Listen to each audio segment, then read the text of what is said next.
All right, we're starting episode 2. Pulling it off podcast, Eric. Yeah. I'm Cameron. This is Eric. I'm Eric. This is Cameron. I got nothing, bro. You did bring pineapple, though. I did bring pineapple. So we will be eating pineapple through most of this. Ideally. We have to pace ourselves. They're like large chunks. It's true. So we need to discuss what the format of this show is going to be, Eric. Yeah, I think that's probably a good idea. Well, given that, well, we had discussed this briefly earlier, but given that we're probably going to constantly run into scenarios where it's like, oh, what do you want to talk about? The likelihood that we're ever going to actually create the list of topics to talk about and stay on top of it is unlikely. I see. You're probably right. We could stick to a thing, but it's hard to just pick a thing. No, I don't want to be constrained in that type of way. But the idea being, I see. what if it's like essentially a book report? Like we use one podcast to define like, oh, here's what we want to talk about. And then the next podcast is us talking about those things. So it gives it a marinating time so that we can actually think about the subjects. I do like marination. You know me too well, Eric. Yeah. It makes it sound nice that way, but it's also... So give me an example. Well, okay, so like...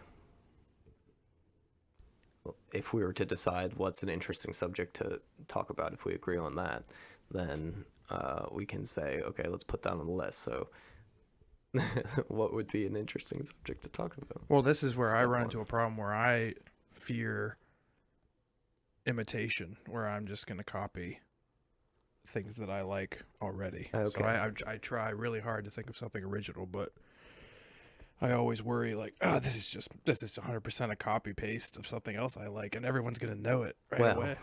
Maybe a lot of people will know it, but also who cares? Like if it's a successful format, then it is. But I do agree, being authentic is like has primacy. So it does feel like you don't want to just rip off whoever. Right. No. And trying to come up with a unique spin, even on an idea, I think is very difficult for me. Where I'm like, no, there's a lot of podcasts I love the format of. But to think of a slight remix where it's not a blatant ripoff, yeah, that's tough. Well, that's why I'm really into the idea of just letting it evolve into whatever it becomes. I think it has to. I mean, we have very brief conversations off, but generally seems like we're using most of our time to be podcast co-hosts. Worthy. Like, what the things... Yeah, exactly. It's like, hey, let's use our talking time to, like, capture this, you know? Right. Okay. So, what's on your mind? What's been tugging on your brainstem lately, Eric? I mean, most recently... People say that? Makes sense to me. Yeah. My nervous system, mostly. No,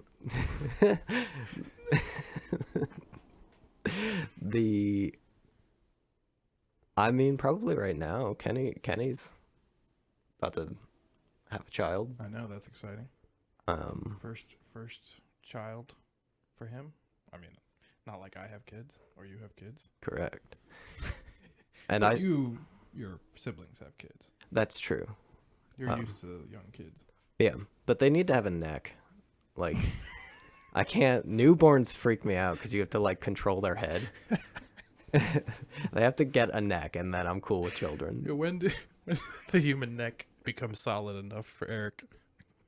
At about 1 year old, 2 years old, and then you'll come near a child where you're worrying about breaking their non-existent neck. Right. It's out of. You know, I'm privy to the fact that I'm accident prone, so right. I'm you not. You did mention that earlier. Yeah. I'm a clumsy dude, and I'm practiced. I'm good at being clumsy. You know what I mean? If that's even a thing. Like I don't trip and fall down. I trip and recover. You'd be good at doing things on accident. Like the trip up the step. What do you mean? Well, I feel like clumsiness is an accidental thing. And to be good at something accidental, is that possible? Well, I guess it is. I just recover from blunders. I would think the more times you do it, you would build up experience against not doing it again. Yeah. Not getting better at doing it. Oh, no, I just always think of everything in game theory. I see. Well, that makes sense, but I might have a learning disability, so it's fine. Oh, it's a major debuff. Yeah. Yeah, that's the problem. Racial debuff. Or just random debuff. Yeah. You don't get to pick them. I mean, I'm nice. I'm not a compact person, so like the likelihood the likelihood that I'm gonna bump into something, like I move slow and it serves me. I literally just noticed earlier when I was walking back in the door, my whatever this is, a throw over. This is not what a cardigan is, right? No, that's not a cardigan, I don't think. No. Yeah, anyway, it's like I'm wearing a sweater. Sure, we'll call it a sweater. It got snagged on the door, and if I've been walking quickly, it would have just instantly annihilated the fabrics that it clung to. True. But since I move slowly, it did not tear my coat. So you're just moving slowly under the assumption that you're going to clumsily run into these problems. Yeah. So might as well just go slow, then my clothes won't get destroyed. Or the impact will be lessened or whatever. Yes. Yeah. It's all, and this is all subconscious. We're just talking about it. I understand. No, I do some weird things like that for sure. I don't think I'm full on like ADHD about stuff, but sometimes it's like, I should just go make sure I lock the door a third time. Yeah, I do that. I'll do that when I'm like laying in bed. I'll literally be like, I will get did I lock the door or did I turn the stove off? Oh yeah. And I have to get out and check. Did I blow that candle out? I do that at work sometimes. Did I blow that candle out last night? Do you work at the butter churning factory? Lit by candlelight. That's amazing. Yeah, no, I wish. No. I mean, I light candles here, and I'll forget about them. Not that that's ever, or maybe it has burned a house down, but I don't think it should happen. Yeah. Well, yeah, it definitely can happen. Flames are unpredictable. But oh, and she's lighting a candle. We're tempting fate live on air. Let's go. It's true. Do you ever have do you ever quickly recognize that you're doing a moth to a flame thing? Like if there's flickering lights, you're like, I have to pay attention to that. Oh yeah, I hate flickering lights, especially like big fluorescent lights in a store when they're doing that weird like infrasound flicker that you can't really see, but you can feel it in your head. Oh. Well, first of all, you might be a bat. Maybe. And secondly, hey, you've ever been hanging upside down in a cave and some vibration just gets in your ear organs? Bats are really cool, though. I like bats. When I lived in Texas, the one town we lived had a bunch of bats living under these bridges. Everyone would go watch them fly around in these big swarms. Is that what they're called? Swarms? It evoked the right image in my mind. What's a group of bats called? I would imagine a swarm. Group of bats. A battalion. Oh, stop playing, Eric. It's a colony. Okay. Fine. Yeah, no, yours was better. Battalion. It should be battalion. Can we change that on Wikipedia? Well, no. A colony is their birthing roost. Like, many bats get together. A group of bats is a colony of bats. Yeah. Oh, I was thinking specifically in flight for some reason. Oh, no, okay. I'm thinking, yeah. Well, swarm, I guess, usually just applies to bugs. Yeah. Yeah. I mean, swarm of bat works. Swarm of fish works. If they're piranha. Sure. Yeah. That's, because when I think of swarm, I think of it is. Bees, like just like 1,000 bees attacking you over and over. It's a school of fish. But school of fish? But so but it could be a swarm of fish. If I told you a swarm of fish was coming, you would know what to expect. I'd be very worried. Better than a storm of fish. That's true. A storm of fish. You ever been in a storm, Wally? Is that like a similar to a sharknado? A storm of fish. Oh, I gotcha. Yeah. Change one letter. Yeah. I don't know. What else is new? Nothing really. Working. Yeah. I'll do some gardening soon. Gardening, bruh. Do you have a garden where you live now? I don't. Oh, no. I constantly I have like these no sunlight required self-sustained like herb kits, Okay. and I keep thinking that I'm gonna like make a box to mount to my balcony to like put them in, Ooh, and then just have like basil and that would be sweet. stuff. It's great to have those fresh herbs. But I don't do that instead. I see. So they've just been sitting there. And so the short answer is no, I do not have a garden. No, that's fair. It's a lot less work to not have a garden. Yeah, but yield versus investment, you know. It's true. I mean, we're going to get some peppers. Ooh. Blackberries, blueberries. What kind of peppers? Well, last year we had serrano chili peppers. Okay, chili peppers. We're pretty spicy, so we might just go with like habanero or jalapenos this year. Not habaneros. Step it up a notch. No. They were pretty spicy, so we're gonna go Serranos harder. are a little spicier than jalapenos. Yeah. They're we. Oh my god, we had so many last year. That one plant made 60, 70 peppers. Well, that's the coolest thing about Great. eating fruit and plants, things from nature, is that there's no quality control department checking it. No. So you can get like off New Yorker, off the same plant. You can get like mild pepper and one true motherfucker of a that's pepper. how it worked too. Because Yeah. Misha ate a few of those, and they were like, took him out for a second. He's like, they're not that hot. I'm like, yeah, they're not that bad. And I eat one every now and then. Like, whoa. Yeah. Superpower. Yeah, and when you buy them from a grocery store or whatever, there's literally a quality control department that's like, this batch is this spicy. Exactly. Uh, What was the other kind we had? We had two kinds. I forget. Doesn't matter, but just like little pepperoncini, like the little yellow ones. So it's not like bell peppers. Or No, like tiny little sweet ones. Gotcha. Yeah. But they grow real easy. You don't have to worry about them getting enough water. They still produce a lot of peppers. I do love spicy food. Shout out Esmond Shade's Nursery. We got to go back. They have the best everything. It's not even a sponsored plug. I was about to say, do they have the best advertising budget, you think? I hope so. Contact them about that. As a podcast with at least 5 views on each video, we could really pump up your numbers, Esmond Shades. Yeah. Hook me up. Have you ever thought about getting 10 more people in sales, potentially? It's a lot of money for them. Yeah. It's a lot of money for anyone.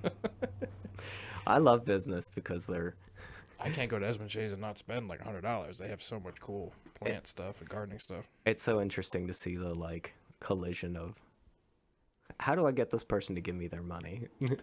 That's the whole world, I think. Yeah. Right now, right? Yeah.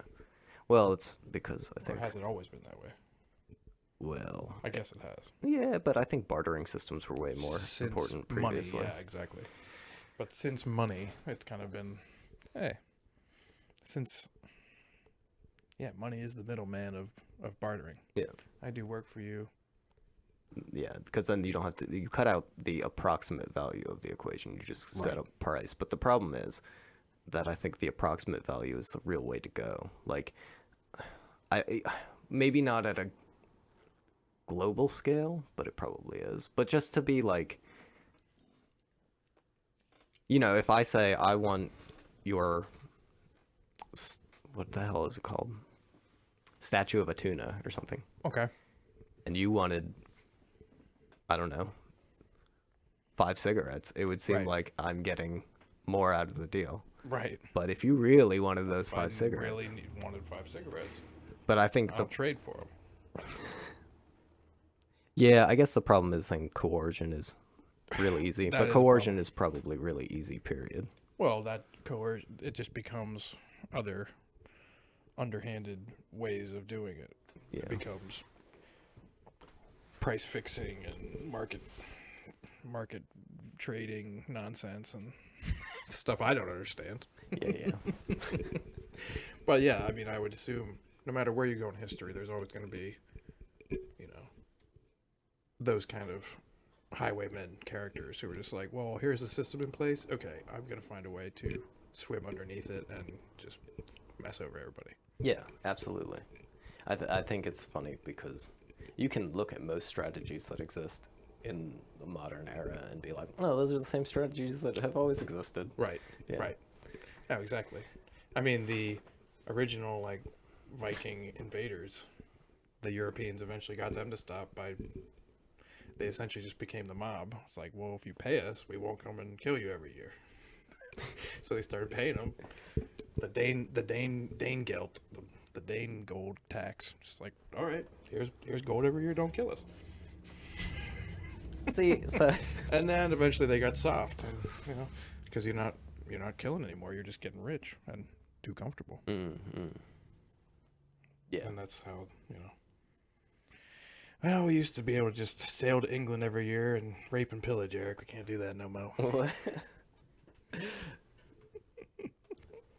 Sold your soul for some gold. Exactly. Say that one time fast. Sold your soul for some gold.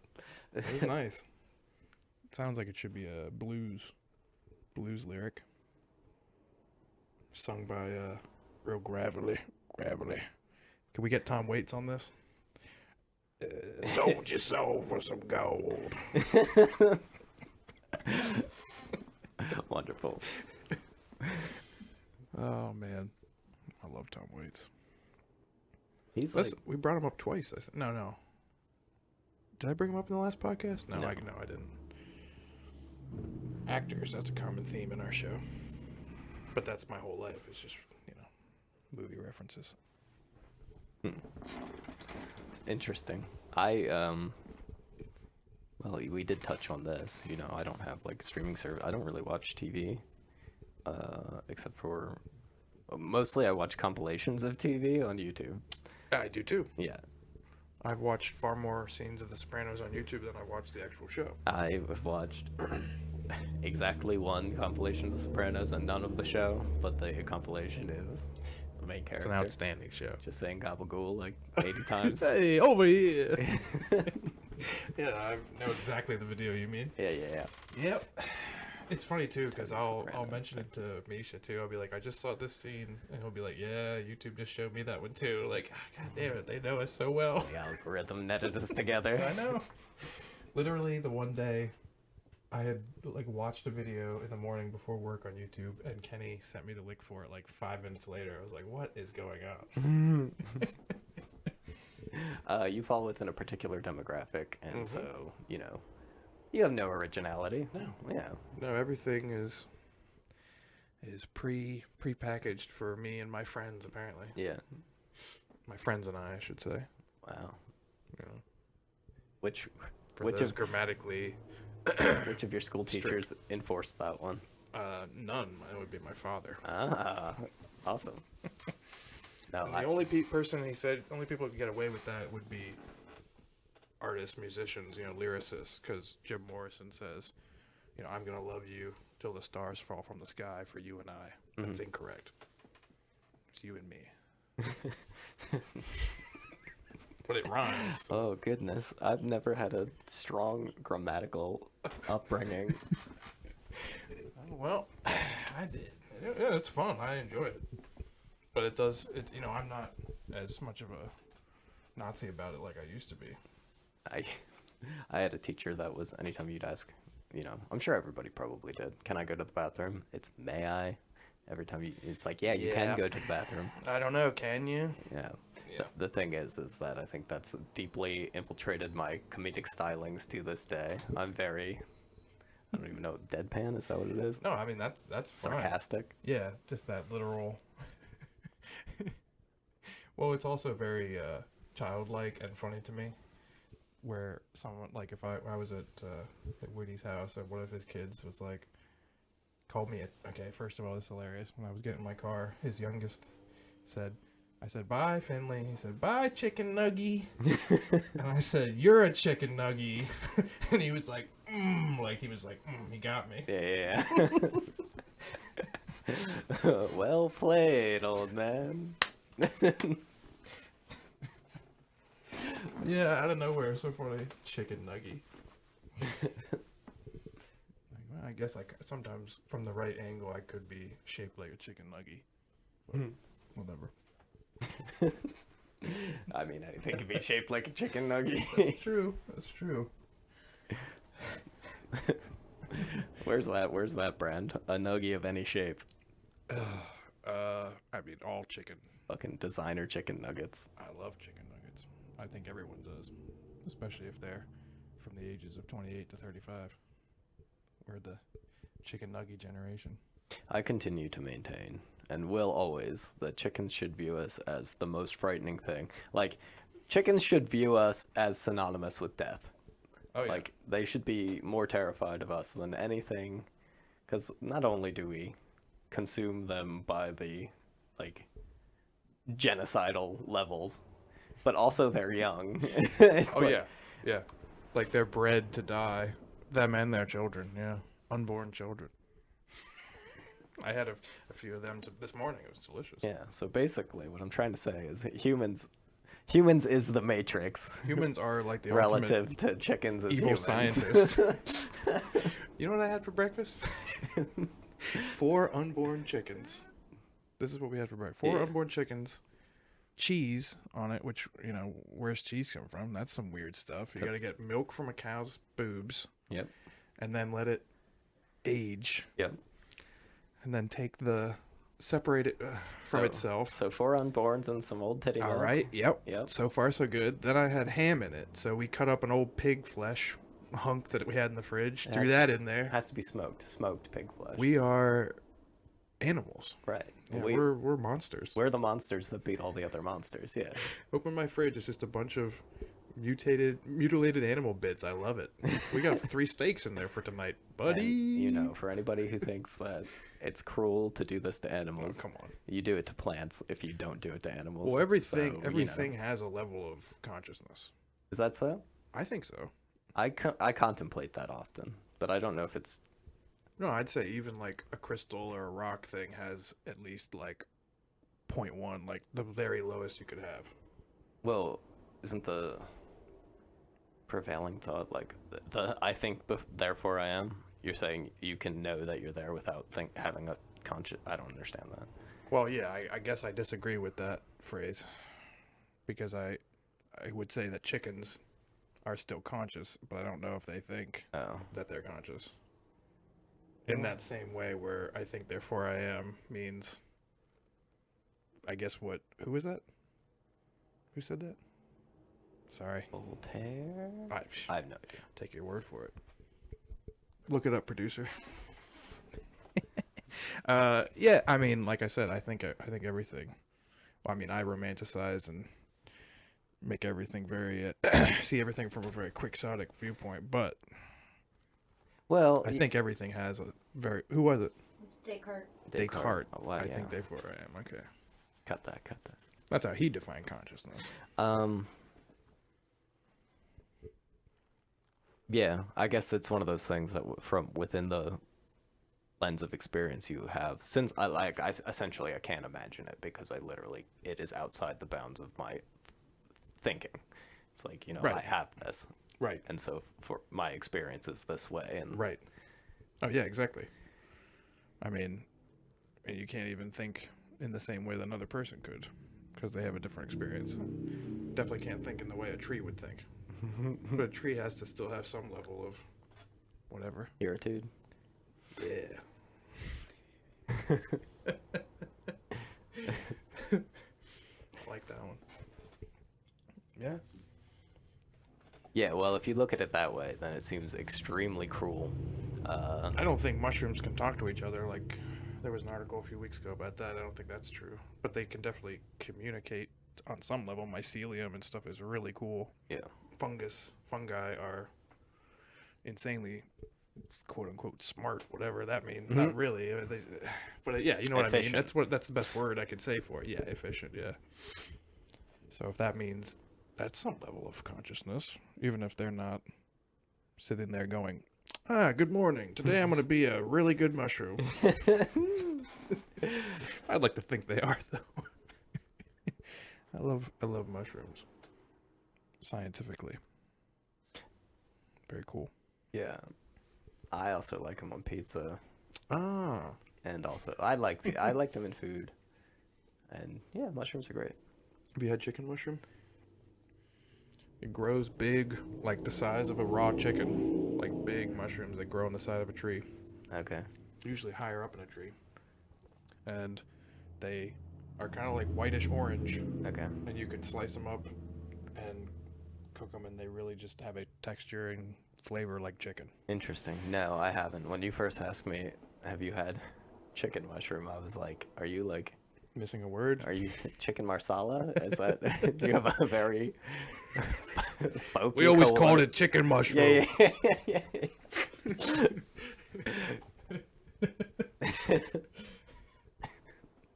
Yeah. No, not that. I wish.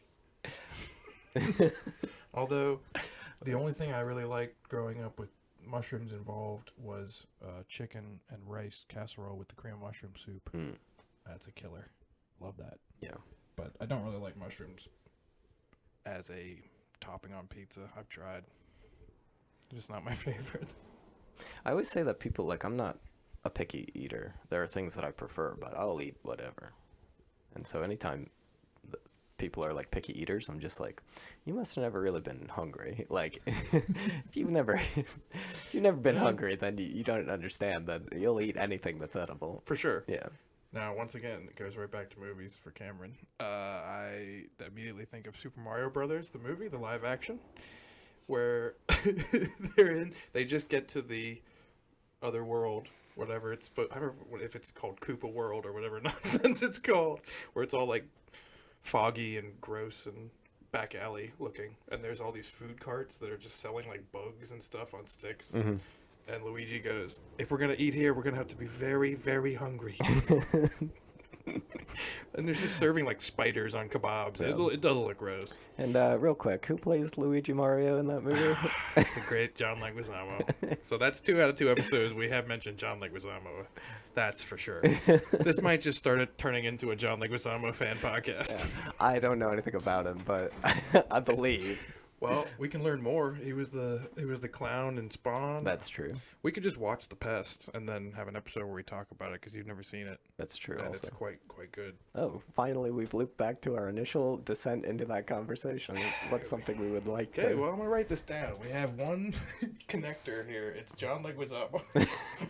No, we're gonna watch The Pest. Oh, okay. Yeah, we're gonna do a book report with our brains. Yeah. Okay. No books required. I don't want to write a damn thing. You know, if it was in the public domain, we could just watch it on YouTube with all our fans.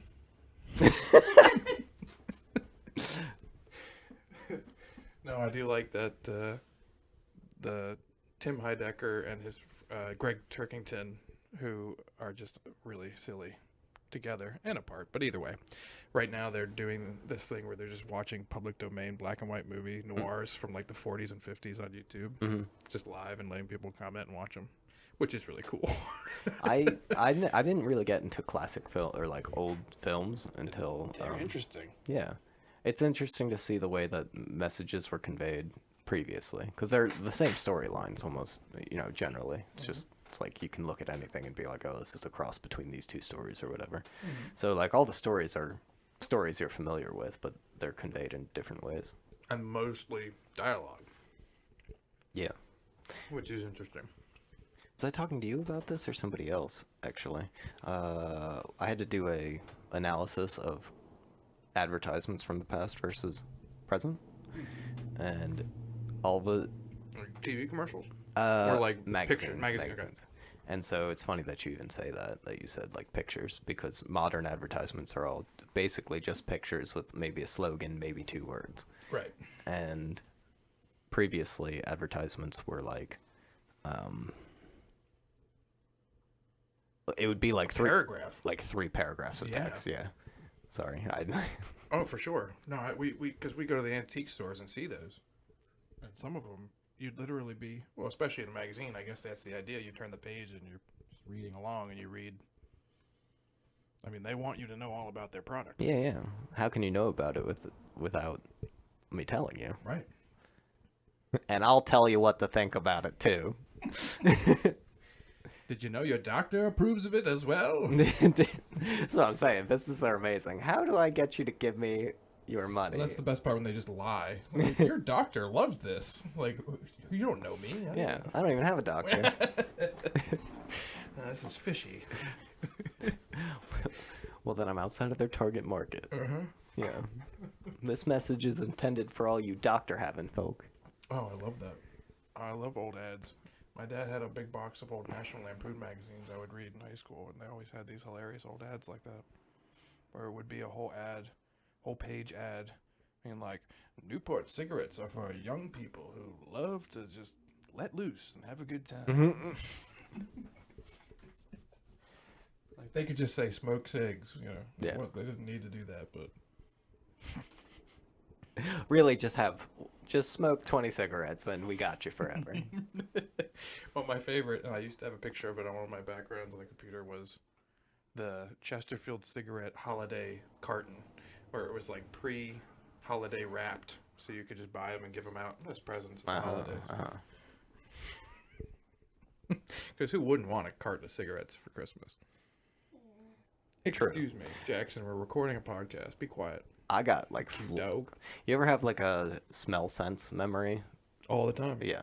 I got flattened by one the other day. Somebody lit up a Marlboro Red in front of me, and I became an 8-year-old for a second. I was like, oh my God, like transported back in time. It's amazing. No, there was a lady at Giant today that had the same perfume that my aunt used to wear when I was a kid. I was like, and she had a lot of it on too. Way more than you need for the frozen veggie department of the grocery store, I'll tell you that. But what are you going to do? No, I actually think more intense memories, or not intense memories, but vivid memories are related to smells for me. Oh yeah, for I think everyone. I think that's like a thing. Yeah, probably. Which is weird. I think it's because certain smells just don't change as much, maybe. Like if you remember something how it looks, you're going to change the memory all the time, right? Yeah. But a smell, I feel like... No, it's... Like if I smell the same perfume that I was saying, I'm pretty sure it was the same like brand of perfume from like 20 years ago. It's definitely the same recipe of perfume. Yeah, that's fair. It's a more eternal... Concrete, yeah. Yes. Concrete. As if concrete lasts forever. Talk to my back porch. Hey. Linked.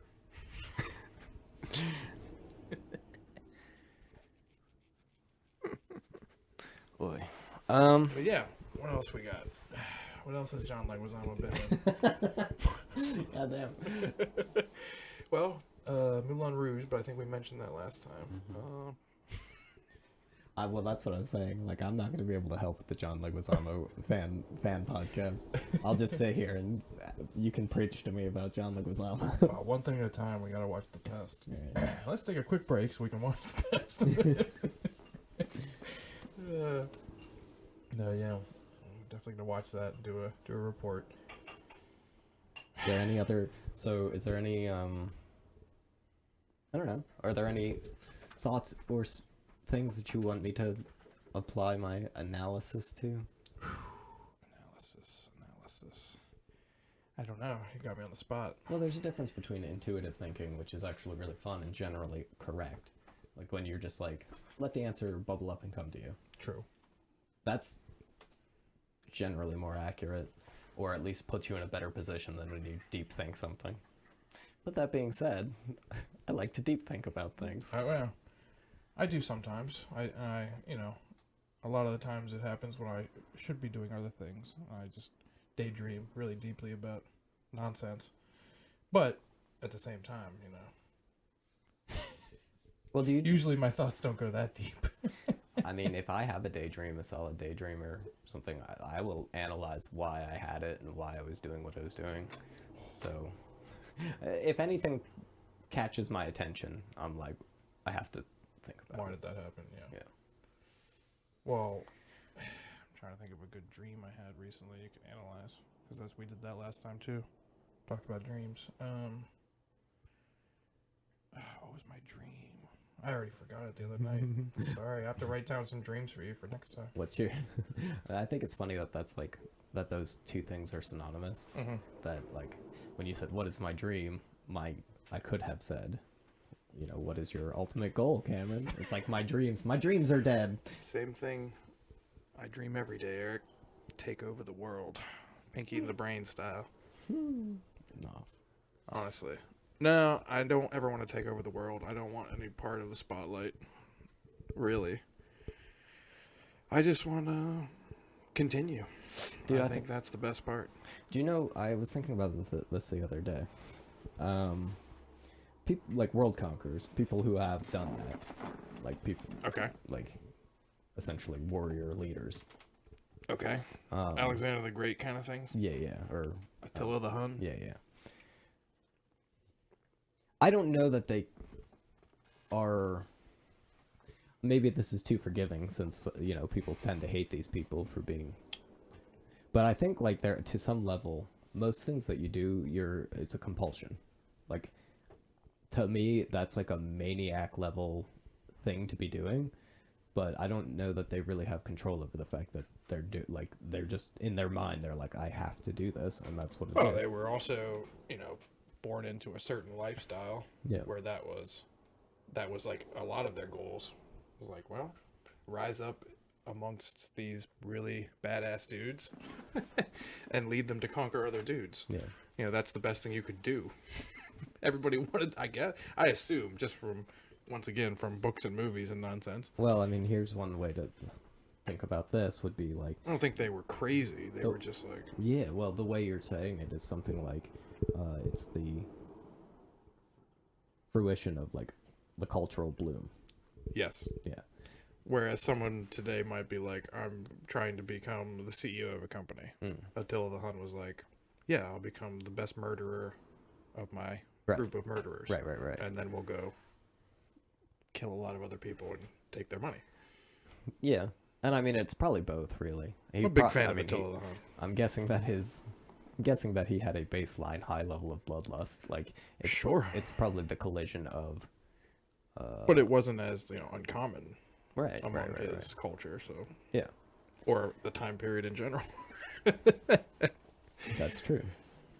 But, yeah, he was just luckier. I don't think he was, like, any... Maybe he was better or smarter or something. It's all of it. It's like, you know... Well, you definitely have to be lucky to be successful. There is no, like... Nobody can really just command themselves into the position they're in. Right place, right time, always. Right. Yeah.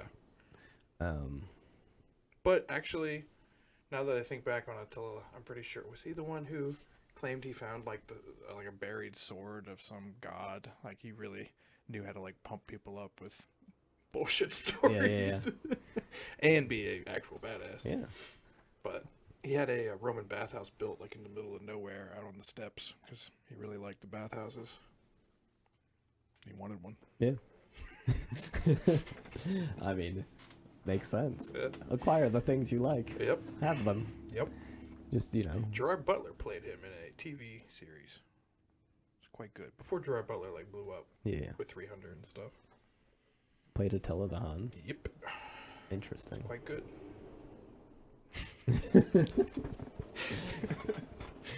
Yeah, it was fun.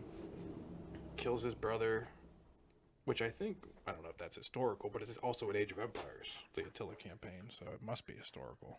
Age of Empires doesn't make stuff up. Does it not? No. They're pretty much all based in history, all the battles. Interesting. Yeah, that's why my dad always liked that game. He played that a lot. I'll never forget my best friend growing up one time biked from Wilmsdorf to Wernersville.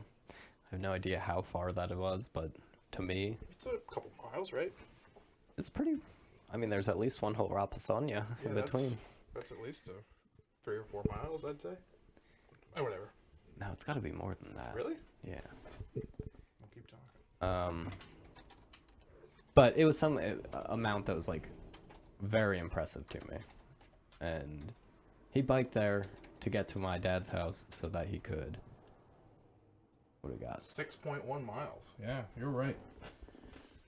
He did it so he could get a copy of Age of Empires. Like he was, he was such a like badass. He wanted to, and he would play games like binge them, Yep. like. So he was like, I'm willing to do a 12-mile For the round trip disc.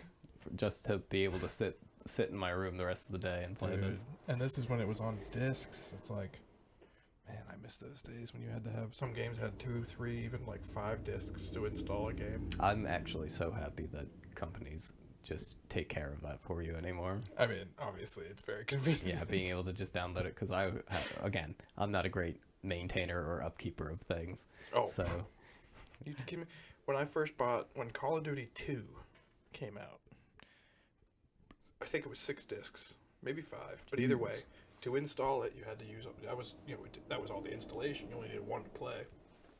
But to install it was 5 or 6. And I got to like 99%. Put the last disc in, and the last disc was corrupted. It wouldn't install. And I tried again, and install probably took 20, 30 minutes. mhm. Tried it again, didn't work. Had to take them back, get new discs. Like these were the old days. you Yeah. see. My only Call of Duty 2. That's right. First of all, I want to Good say old days. that I probably have owned at least 7 copies of Final Fantasy VII because of discs going missing or snapping in half or Well, whatever. you pay more and more as the time goes on, I assume. Right. But they might have it. They have it on PC now, right? Oh, I think you can just play it on Steam now. I don't know. I suppose. I think you can. But yeah, It's there probably overpriced still. there were certain games that like we would just get multiple copies of because they'd go to shit. StarCraft, until Blizzard like picked that up. StarCraft 1 I probably bought I don't know, another 7 times is my assumption. Yeah, good point, because I'm telling you right now, I have purchased Diablo 2. Oh man, probably 5 times, 6 times. And that's including the Resurrected, so I told Joey when it came out, I was like, I don't need to buy this game again. And I was like, yeah, I guess I do. It's really a soft spot in my nostalgia. Diablo 2. It's a great time. Although is. I don't like ARPGs anymore. It's hard for me to play them for more than like an hour anymore, yeah. Well, always the leveling process and like I know. the very beginning infancy of the character is fun. And then once you get to the end game of it, you're like, You're just doing your rotation. this is just, yeah. But that's how I've started to feel about every MMO too. Yeah, It's like people don't really, we're not like exploring and having a good time. We're just right. learning a Grind this rotation. grind this content engine.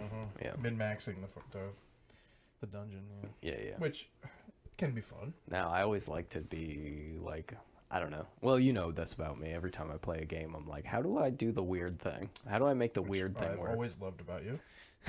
Every time I read a rule set, I'm like, oh, this is the Eric character. This is the weird one. Yeah. If it's something straightforward or I'm just like, no, that doesn't seem right. And even if I'm playing something straightforward, generally, I'm like, how do I make it like niche instead? Uh-huh. Yeah. I love it.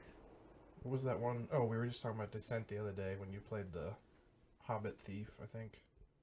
Who was better at finding the treasure, so you would just make a point to always, it's like, Eric, just go one more hit on the boss, and you're like, I think I can also pick up the treasure and then kill the boss.